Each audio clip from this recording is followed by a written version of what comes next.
was a young man growing up in New York City, I refused to pledge allegiance to the flag. Of course, I was sent to the principal's office, and he asked me, "Why don't you want to pledge allegiance? Everybody does." I said, "Everybody wants to believe the earth was flat, but that doesn't make it so." I explained that America owed everything it has to other cultures and other nations, and that I would rather pledge allegiance to the earth and everyone on it. Needless to say, it wasn't long before I left school entirely, and I set up a lab in my bedroom. There I began to learn about science and nature. I realized then that the universe is governed by laws, and that the human being, along with society itself, was not exempt from these laws. Then came the crash of 1929, which began what we now call the Great Depression. I found it difficult to understand why millions were out of work, homeless, starving, while all the factories were sitting there. The resources were unchanged. It was then that I realized that the rules of the economic game were inherently invalid. Shortly after came World War II, where various nations took turns systematically destroying each other. I later calculated that all the destruction and wasted resources spent on that war could have easily provided for every human need on the planet. Yes.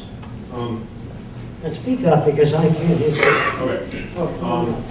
Okay. In watching the movie and in hearing your lecture,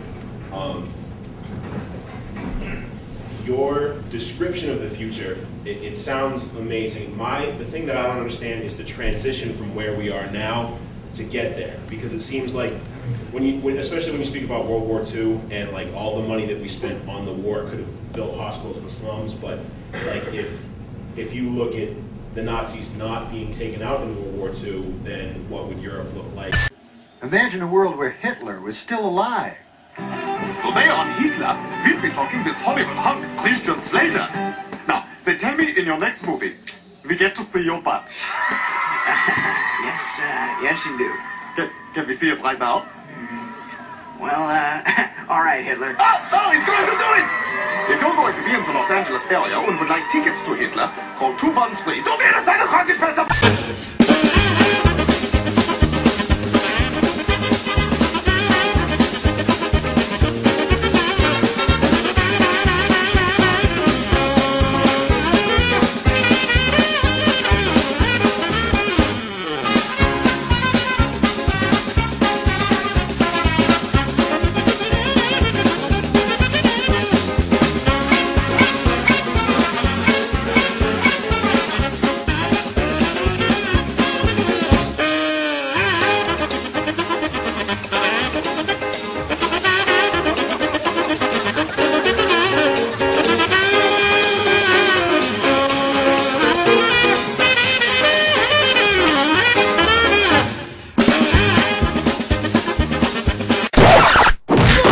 See, we had a plan for that all along. How many people are actually registered and active? Do you know that number, roughly? It depends on how you define active. I mean, we have 422,000 registrations for our list, which is a pseudo membership. You know, it's the join.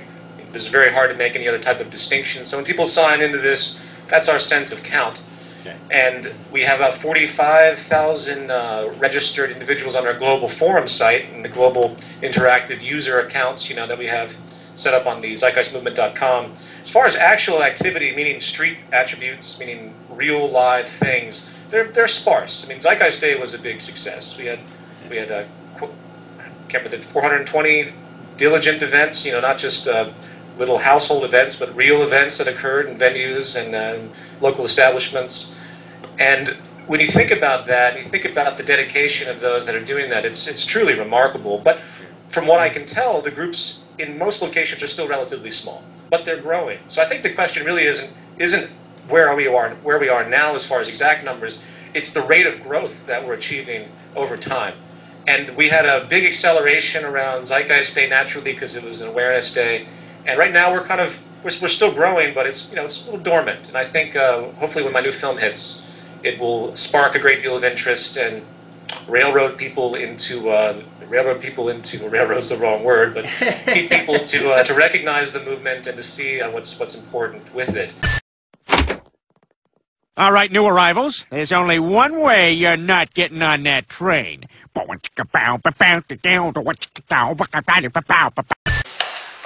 do feel pressure, obviously, as you stand here. I have a tremendous obligation, and I'm compelled to do as much as I can, and I do get dissatisfied if I don't feel like committing things properly and things like that, and I let them down. And of course, everyone scrutinizes everything I say now. I can't make any statement without somebody, anything that's slightly ambiguous, you'll see some law taken out of context, you're trying to do some context for it. Suddenly, I'm advocating Nazism or something. So I have to be very careful now with pretty much everything I say. So it does become stressful. I definitely did that, but I also understand it. I also understand it. I also understand it. I also understand it. We're Brooklyn at! We're Brooklyn at! We're Brooklyn at! We're Brooklyn at! We gonna go like this! That's how you better check it! Come on, come on! Go away! Contraband check. What are these? I don't know. What do you mean you don't know? I don't know how they got there. Well, I think you do know. No, Derek was in here earlier. He was making the beds. He probably put them, I was in the job. You guys are Nazis, man! You freaking Nazis!